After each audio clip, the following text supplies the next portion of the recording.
Hi, everybody. Hi. Can you hear me? Yes, we can. Okay, so I'm delighted to welcome Rado and Les Couleurs Suisse today for this conversation and to talk about the launch of a new watch collection. From Rado, we have Matthias Breschan, who's the CEO, and Hakim El Kadiri, who's the VP of Product Development. Do you want to just say hello to everyone? Hello. Yes, hello. Matthias from Rado, and next to me, Hakim. And then we have, confusingly, we have another Matthias, although we're going to call him Matt Naumann from Les Couleurs Suisse. How are you doing there, Matt? Excellent. Good afternoon, everybody. So let's go back to the Rado guys, first of all. Could you just briefly tell us a little bit about yourselves and what you do and where you're calling in from today? Well, Hakim and myself, we joined Rado about 10 years ago. And I think the challenge that we were facing about 10 years ago was a very particular one, because Rado was exploring since many years already in the field of materials and design. And by this time, Rado had a very strong product identity. So Rado was well known for doing ceramic watches with the technologies by this time. The watches were black, shiny, and square, which was actually a very unique, very different face that Rado had in the products compared to anything else you could find on the watch market. That was very, very strong, very unique, and basically everything that you would love to have, according to a marketing book, to differentiate the brand from all the competitors. The challenge that we were facing by this time was that we had a very loyal clientele, but this clientele was getting older and older. And we had to find a way for attracting again the brand for a younger generation that never buys the same products as the parents or grandparents have. And we basically were focusing about 10 years ago on two technologies. One was called the monoblock construction, basically a new way of injecting the ceramic material, but with the great result to obtain any geometry, so also round watches. And the second direction we were starting to explore were ceramic colors, because by this time, basically you only had black and white ceramics. So we really wanted to bring more colors, different geometries to this world to attract the younger generation. And just backtrack a little bit. So tell me about Rado. Where is it based? What's its history?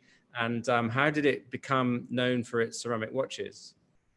Well, Rado is a very young brand in the watch industry. It launched its first collection in 1957 and very quickly started, because they needed a way how to differentiate, they started to focus on the second part of the watch, because there was no sense actually to compete with all the other hundreds of Swiss watch brands in the movement, function of the movements, complication on the movements.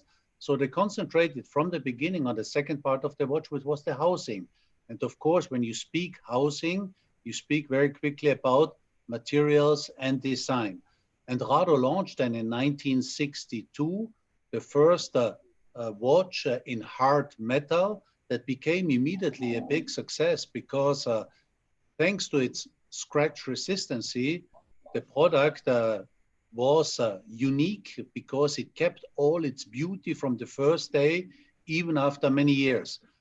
And when you are working in particular in the Asian or Middle Eastern countries, gifting by this time already was very important. So offering a gift to somebody that never gets aged is a very strong emotional message. So Rado more and more explored this field of materials. And then, of course, when they discovered in the 80s the ceramic is clearly a superior material versus hard metal, because it's much lighter. It's also scratch resistant, but it's much lighter. It's hypoallergenic. The temperature of the material adapts to the temperature on the skin. So more and more Rado was using this material. But on the other hand, the difficulty was that by this time you couldn't do any other geometries than square or rectangular watches, because basically it was a technology. You had a centerpiece of steel. You were building a ceramic skin around it, and the machining was only possible in straight lines. So it was actually, I would say, a limitation in terms of technology, but this limitation then became a very distinctive and unique phase for Rado that we just described earlier. Okay, and Hakim, tell us a little bit about your role at Rado. Do you design watches? Is that your job? No, I'm not really designing. So I'm designing, I'm managing the design and also the development of the product. So it's something really interesting because we have a lot of things to do, new materials always to develop and to find. Yeah. I can't hear you too well, Hakim. I don't know whether you're a little bit away from the microphone. Okay, where is the microphone? Okay, so yeah, my role is to develop the product, not only the design side, but also the development, to also developing in a technical way also the product, and also to organize all the things to have the product ready on time to be shown. And in a minute, you're going to tell us about the new collaboration. But let's go over to Matt first of all to hear about what Matt does. You there, Matt? Yeah, sure. Can you hear me? Yeah. Oh, good. Excellent. So probably based in Switzerland. So that's one of the commonalities we have with the Rado group. From Les Couleurs Suisse, I'm basically the chairman there and the founding partner of that enterprise or that licensing business more than 14 years ago. But we founded that company and are now very proud that we can basically call ourselves kind of the guardian of the Polychromy Architectural, which is basically, we do this on the behalf of the famous Fondation Les Corbusier, the basically inventor of the color scheme that we're talking probably later a bit about, and that also Rado uses in very nice ways in showing the colors of Le Corbusier. So basically, your job and your company is the guardian of a color theory that the great Swiss architect Le Corbusier came up with. Yeah, basically true. So what we basically ensure that he came up with about 63 colors, which are unique, which kind of match with each other. They are harmonious, so you can make any combination of it. We ensure that the quality is the right one when people reproduce it. We make also sure that the spirit of the design, the respective partner using it, matches with that sense. And then obviously it was also great to become a partner with Rado in that sense, because they share the same attributes in terms of very high quality, a uniqueness in technology and inspiration. So I guess that's what we do for a living. Great. Well, let's go back to Matthias and Hakim then, and let's see your presentation so we can hear a bit more about it all. Well, actually, it all started about 10 years ago. Like I said, we were using two technologies to really try to develop products that are in addition to our very strong black shiny square watches for our very loyal generation, for a more younger generation. Now, when going into colors in ceramics, it's extremely complicated because basically you obtain other colors by adding pigments to the base material, which is a zirconium oxide powder. But you have to be very careful because, first of all, you cannot add more than 5% because otherwise this will have an influence on the matrix of the base material. That means products might get very fragile. Or if you use organic pigments, the problem is that in the sintering process that goes up to 1,500 degrees, all these pigments get burned.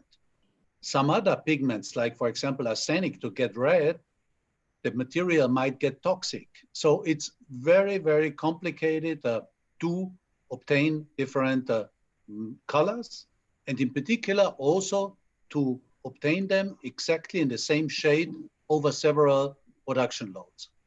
So we started at the beginning to explore it with some colors, and we were successfully introducing a blue ceramic, a brown ceramic, and a green ceramic. But then we asked ourselves, if we really want to go to the top of the top in the world of colors, what is it? And then we were trying to find or to find out a little bit of what exists in terms of color theories. And we found out that still today, so it's already 60 years now old, still today the most thought color theory around the whole world in schools for architecture or design is the color theory of the Corbusier. And that, of course, was super interesting for us because Le Corbusier is very close to us here or was very close to us here in Switzerland.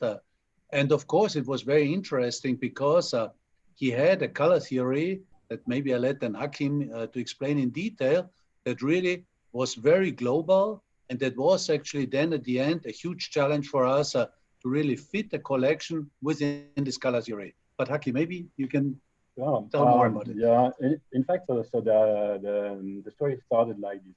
So in fact, we had the black ceramic at the beginning, as Matthias said before, and everybody knows black and white ceramic. And we went digging also into the colors, and we started also to develop colors.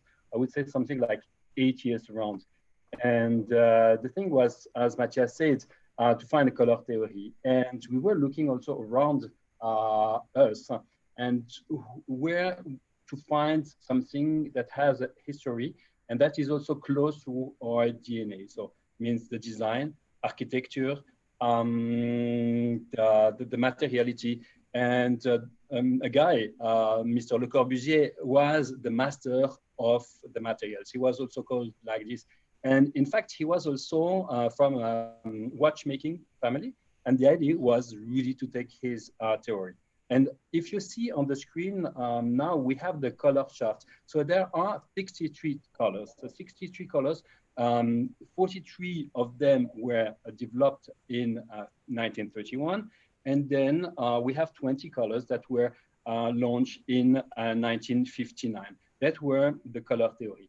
These color theory of Le Corbusier are divided in 9 segments. So we can see the white, we can see the gray, black, we can see the blue, the green, the ochre and yellow, orange, red, the ochre and brown, and amber.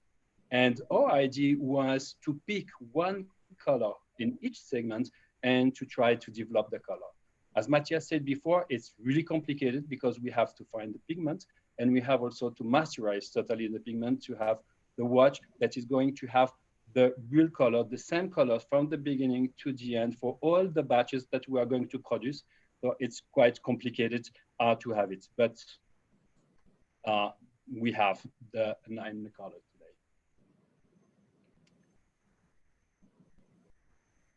Yes, you want to add something, Jess?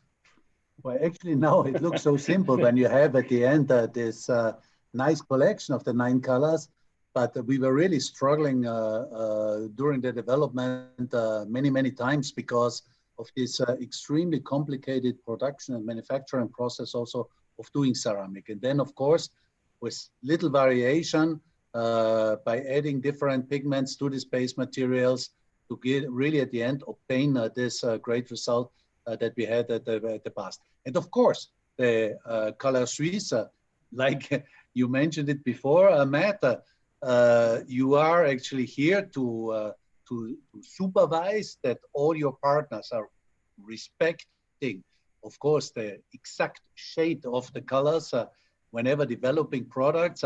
So it was for us, I would say, an extreme technology challenge, but of course, in the combination with this unique color theory, a very emotional message then, and a fantastic emotional result that we are able to have today on the market. Thank you. And do you want to just, oh, you still, this presentation is still going, sorry.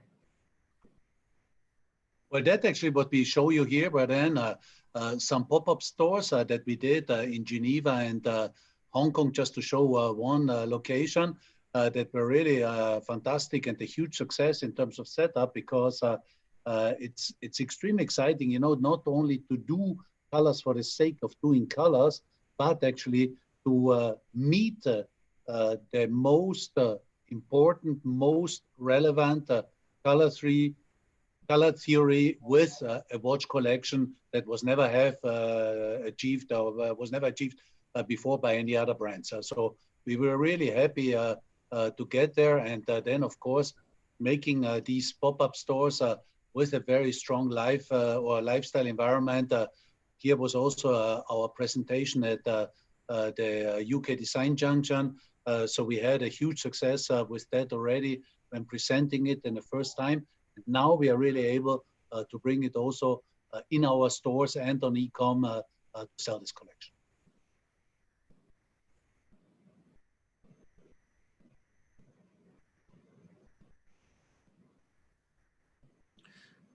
So if we can see also the product that is also shown here. So we can see we worked on a product that is called the Thin Line. And the Thin Line is a watch that has something like 4.95 millimeter thickness. And the whole watch is really monochromatic. It's really interesting. First of all, it's really light. It has something like 83 grams per piece. And we can see the ceramic is the case, is the crown, is also the bracelet. And we have dial and the hand that are painted to have the same color and to have really this kind of impression of monochromatic. It is a really monochromatic color. And as Matthias from Les Couleurs Suisse said before, the thing is all the color can work together. So we have one box where we have the 9 colors. All the colors are matching together, even if we have part of the collection which is done with the color of 1931 and part of the collection which is done with the colors of 1959, which are a little bit more bright colors.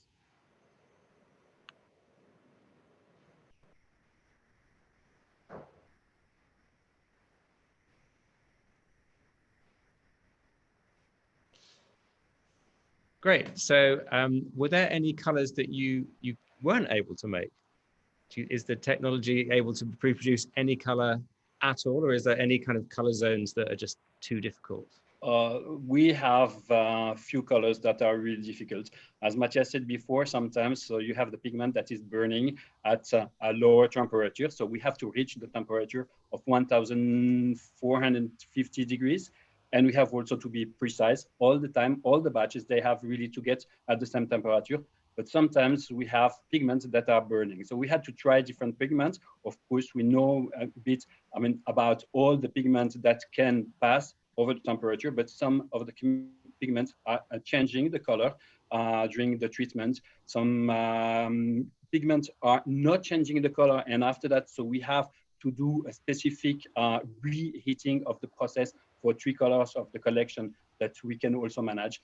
I would say a few colors that cannot be done, like I would say the red or all the ochre color are really complicated to get in ceramic with this process.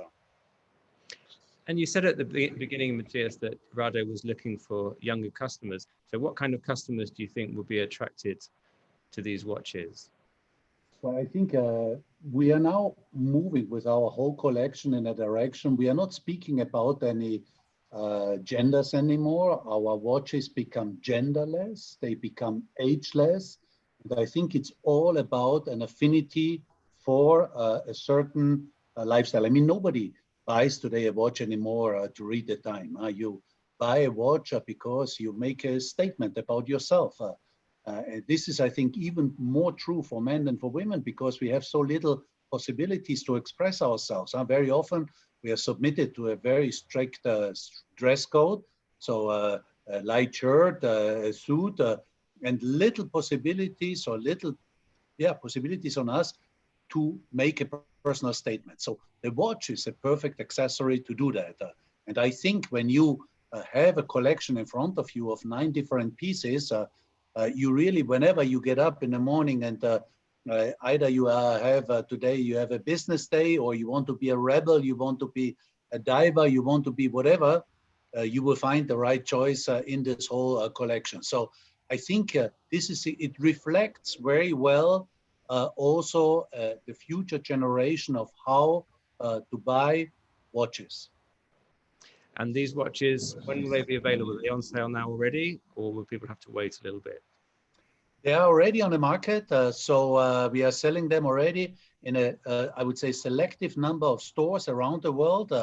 and of course on our e-com and on some of our partner e-com sites. Okay, great. So it's your turn now, Matt. Let's go over to you, and I think you're going to present a little bit about the colors and about Le Corbusier. Sure, happy to.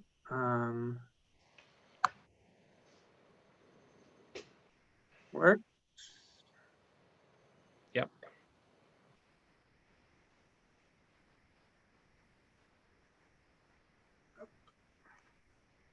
There you go. So probably, as I said, rather talk a little bit about the colors. In that sense, I guess, as I mentioned, we kind of the guardian of the Les Couleurs, Le Corbusier colors in that sense, and of the famous Polychromy Architectural. So probably go a little bit in history and talk a little bit about why did this famous architect that most people know, Le Corbusier, also was fascinated by colors. And Matthias and Hakim mentioned a part of this point. I guess there are three things to keep in mind when you talk about colors and why colors can be very fascinating. One, it is actually an emotional trigger tool. It generates emotions. Think about the woman in red, or think about the Pink Panther, or imagine the Azzurri, the soccer players. All these things generate emotions in us. The second thing is colors can change perceived spaces or appearance of objects, or just making a statement or a difference. Matthias mentioned the point when you get up in the morning and you wear a dark suit, you know, you can have either gray stitches on your suit, for instance, or you can wear a colorful watch or any other type of stuff. So that's the second piece. And the third one is actually colors appear rarely isolated in nature. They always come in a certain combination and with a really depth of pigments. So you never see, there's just everything is blue or everything is light. So there's always a combination of that. And this kind of inspiration of combinations gives also a certain impression and can lead to lots of expressions how to set that up. But it's also a challenge, because you could argue there are about 1,000 of colors you could imagine about how you set this up. And, you know, because they exist, there are certain nuances about that. But the problem is also that only a few very, very well-trained people can differentiate between the certain colors.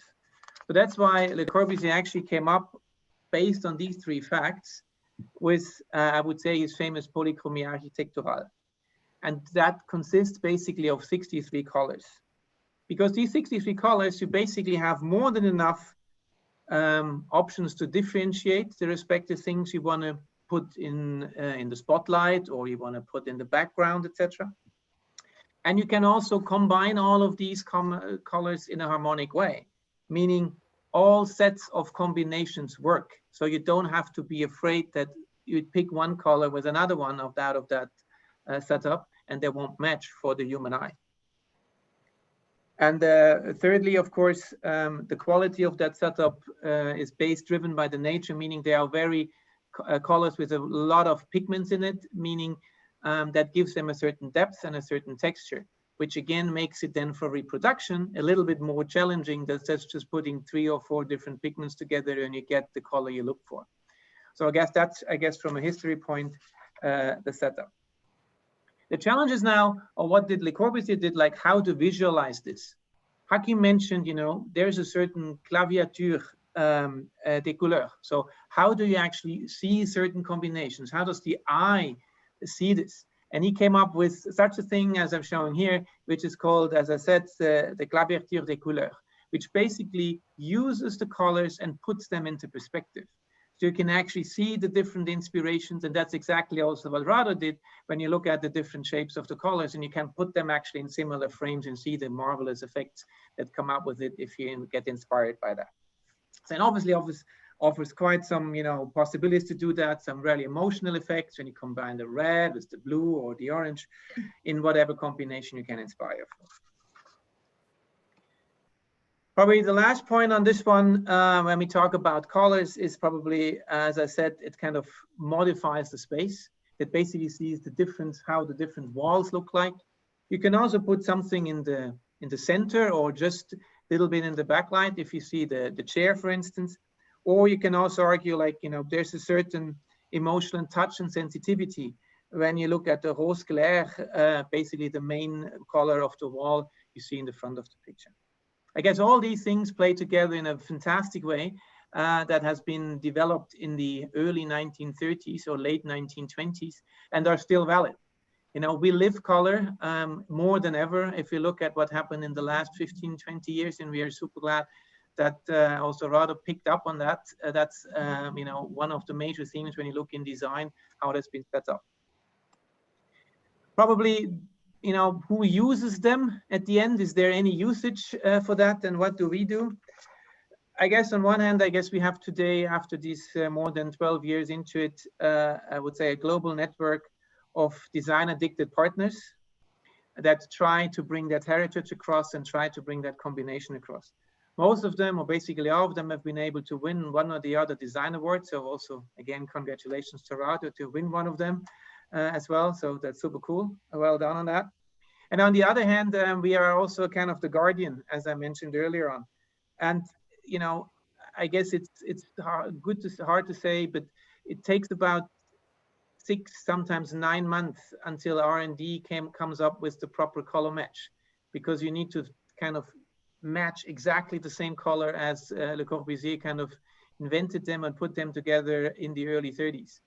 So it's not just the blue, it's not just the blue, because you need to match that. The two gentlemen explained the process. If you put iron oxide into an oven with a temperature of 1500 degrees, it just looks different when you put it in, when you put it out.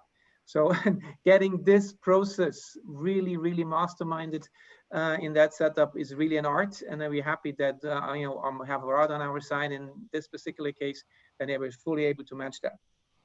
Yeah, and as I said, I guess it's something that is really inspiring, and the Polychromy Architectural has been a constant source of inspiration for the world in architecture and definitely in design. And that's what we do. So going by giving you back, Marcus. Thanks, Matt. If you could unshare your screen now.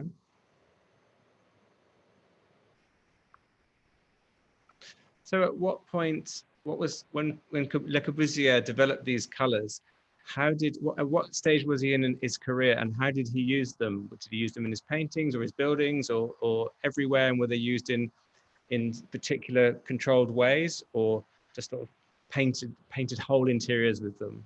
Yeah, so in terms of good question. So actually in history, it was in the I would say in the late 20s and early 30s, basically around 1930, 1931, where he developed the Polychromy Architectural, which basically was, he did this actually in 2 editions. The first edition, as I said, in 1931, where he kind of explored that with a company called Salubra, who produced wallpapers. And the second edition, which is basically a comprehensive add-on to the existing color system, developed in 1959. I guess he did this, as I said, jointly with Salubra, those days one of the world-leading manufacturers of wallpapers. So again, already there, he did the combination of high-quality work together with a company that also kind of supported him in his life and making sure he can live also his dreams in art and architecture. At the same time, as I mentioned, he then also developed the Claviature des Couleurs, which is basically, you know, shows kind of a keyboard that visualizes the different possibilities at that sense. All in the early 30s to set this up. So he did it with a wallpaper company. So the colors were used in his buildings on paper, not on paint, not through paint. Yes, they were basically on wallpaper, and they have different shades. So one had just dots, so you could actually see the different reflections of the colors. One just had stripes, and the other ones were just plain. You know, so because he loved to play around with the different effects of color in that sense. Meaning, as I said, you can put a wall in the background, you can again put an object in the center, and that kind of things. And at what point did the idea come to create a company or a guardian to look after this scheme? Well, I guess the idea came up about 15 years ago when we kind of, you know, looked around, you know, how the different color setups work. And then you realize that there are several systems out there. You know, you can choose thousands of different colors. So whenever you come up with and say like, you know, how should I paint my wall, or does this kind of furniture matches with what I have in my house, you know, or does that kind of watch color matches with what I'm currently wearing or the expression I want to do, you're ending up with getting a list of 1,000 different options. And then we found also this, I would say, Polychromy Architectural, and we went to Paris, where the famous Fondation Le Corbusier is actually situated. And we had over 2 years discussions how we can bring this alive again, how we bring this back to design, because it's a piece of design work that has been established in the 20th century, and a lot of designers and architects have been inspired by. And obviously through that process, living the heritage on one end, but also showing that there's a significant need and interest in the design industry, you know, they gave us the permission to actually do that and set up the Les Couleurs Suisse.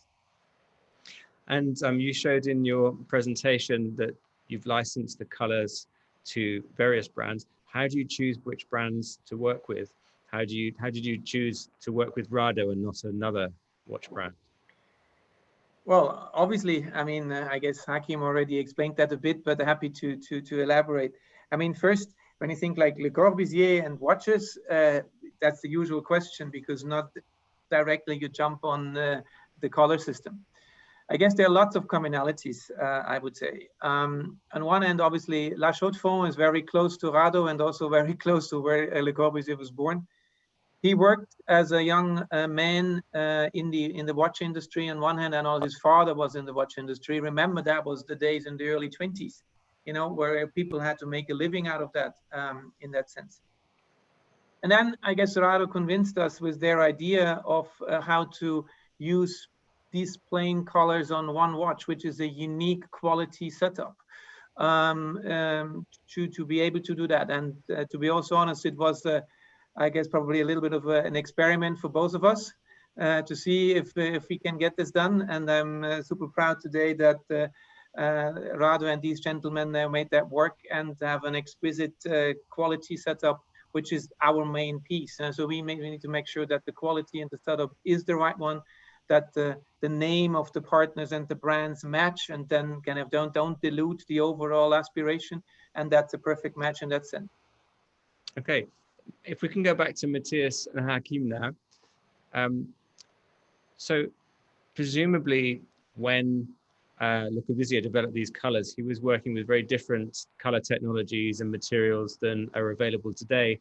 And presumably you need different materials to create colors in a high-tech process like industrial ceramics. How did you adapt the kind of the 50, 60, 70-year-old colors of Corbusier to this very, very sophisticated manufacturing process? It was complicated. Of course, I mean, Le Corbusier used also the color for the walls of the houses he was building.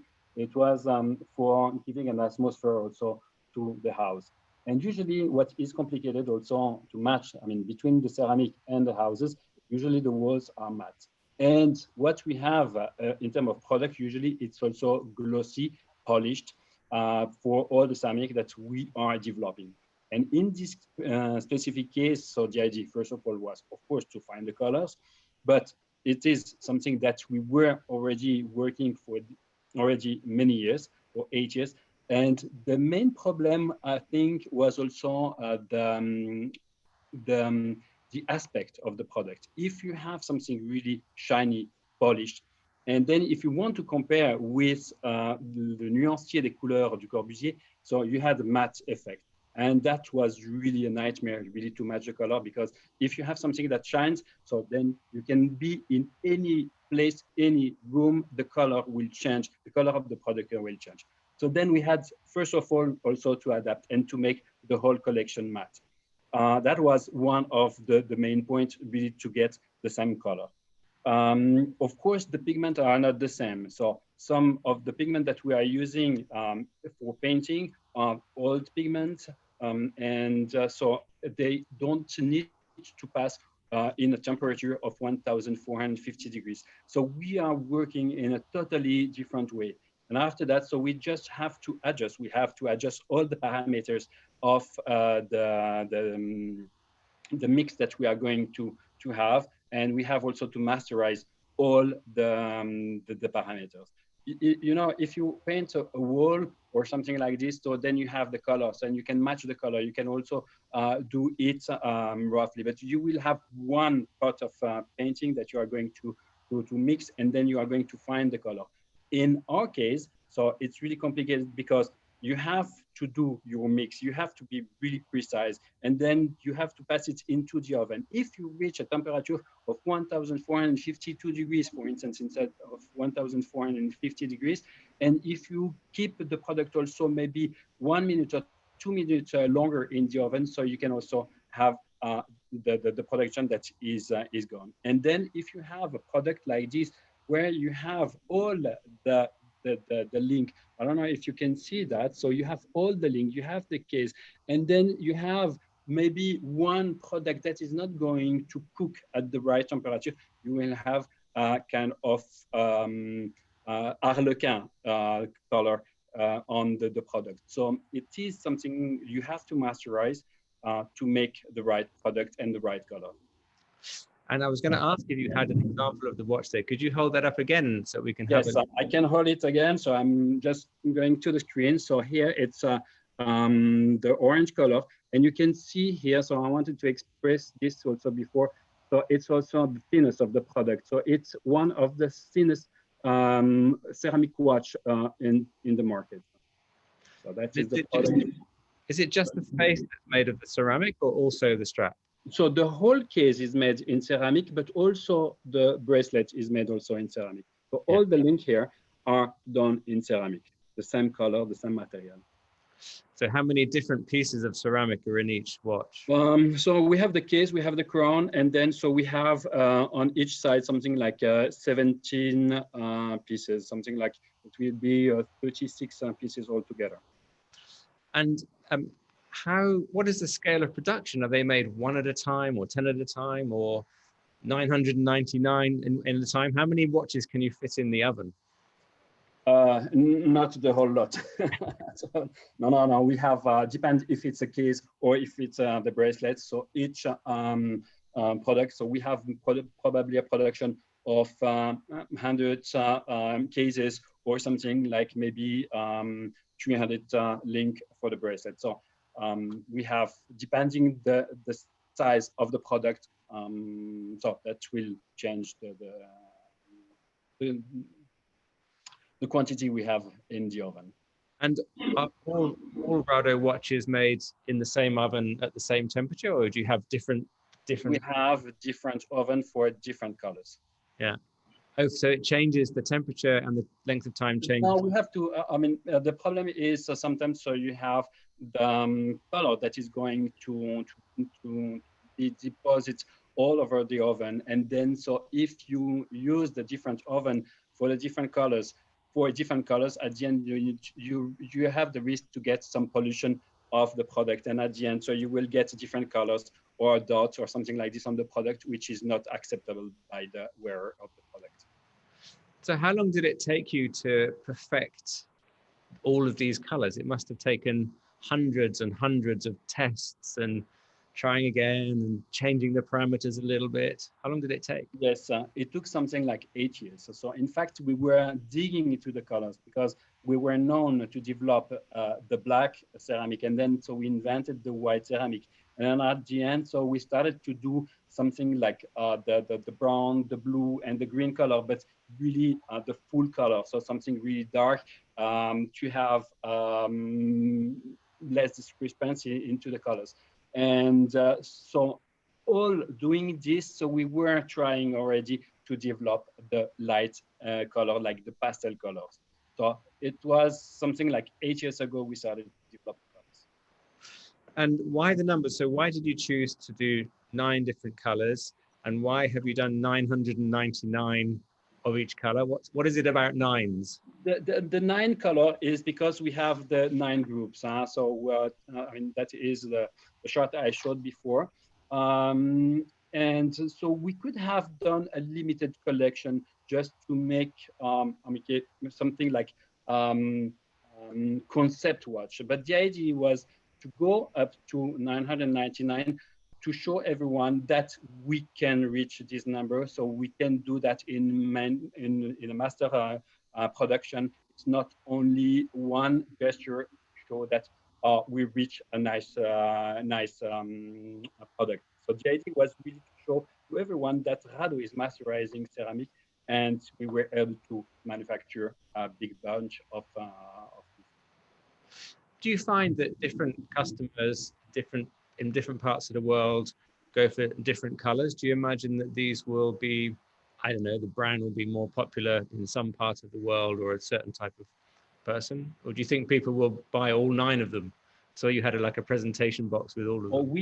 We have the chance to sell the 9 pieces altogether. Okay, that's is not every day.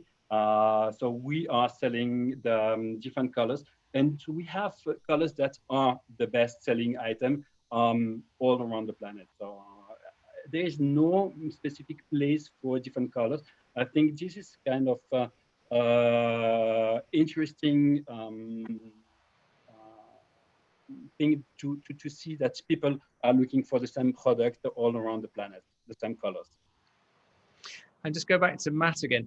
Matt, you said we know now that Le Corbusier his family were watchmakers. What about his own watch? What did he wear? What was his favorite watch design? Oh, good question. I actually don't know by heart what kind of his last watches were when he was walking around. Obviously, in his early days, Rado didn't produce the watches those days, so otherwise he might have been inspired by them and used them. Of course he would have. Was that saying? Absolutely. And finally, back to Matthias and Hakim. So tell us a little bit about the collaboration that Dezeen and Rado are going to work on in October. What can you tell us about that? Well, we are very happy really to launch with you by the end of October, the Rado Design Week. So maybe we can also there tell you a little bit more about our future project with Le Corbusier, because of course we are not planning to stop the project here, because it's really such a fantastic, I would say, not only theory, but also challenge for us technology-wise to bring this to the market. And yes, we are continuing to work on other concepts on the same product, but also other products, but all within this color theory of Le Corbusier. But then, of course, also collaborations in design with designers of other branches.